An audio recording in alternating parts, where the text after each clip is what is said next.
Nossa companhia Network Caribbean NV também será acordo de cooperação com a Arbo Uni, que é uma companhia grande na Holanda, riba terreno de Arbo.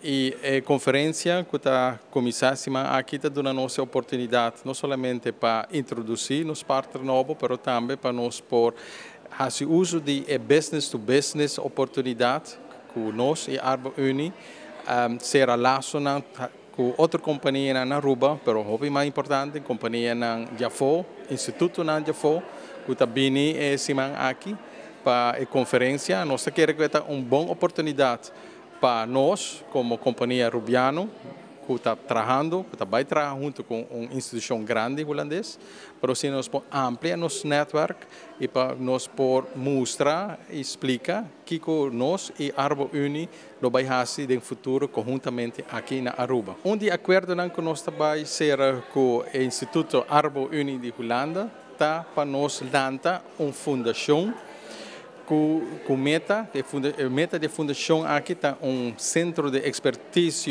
regional arriba terreno de arbeidsomstandigheden na tabisa na papiamento que den occupational health e safety caminda com nós com Arbo Uni tá hinka a dentro 13 expertise experiência e knowledge para aqui na Aruba pero a meta tá com o centro aqui está centro de expertise independente e que nós lo que desejar para o futuro trabalhar junto com todo outro partido aqui na Aruba, arriba o terreno aqui, mas também de outro partido na Bafo.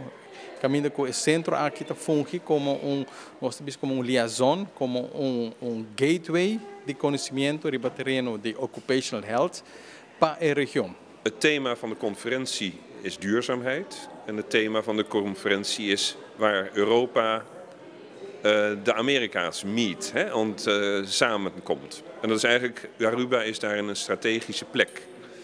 Nou, Arbo Uni wil graag samen met de netwerk aan de slag om duurzaamheid en inhoudelijke kennis op Arbo-gebied bij de bedrijven hier in het Caribisch gebied, maar ook de bedrijven van de Amerika's daaruit te gaan dragen.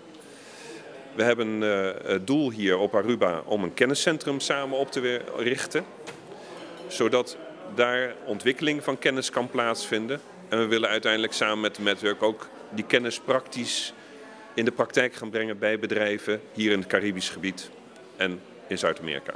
De Unie ziet het als een win-win situatie, omdat het leuk is om hier te komen. Maar het is ook goed om die kennis te verspreiden samen met een goede lokale partner die deze markt ook goed kent. Maar uiteindelijk zien we natuurlijk dat er leuke projecten kunnen liggen, omdat we hier heel veel mogelijkheden zien. We geloven daar absoluut in. Wij geloven in die constructie dat een gateway kan helpen om daarin de dienstverlening naar de bedrijven hier in de regio, maar ook buiten de regio vorm te geven. En Aruba is een strategische positie, heeft altijd een goede relatie met Nederland gehad. Daar ligt dus ook een historie met elkaar, maar daarin is de gateway-constructie voor ons het doel waarom we hier komen. In Nederland werken we bijna voor 13.000 bedrijven, voor 1,2 miljoen werknemers.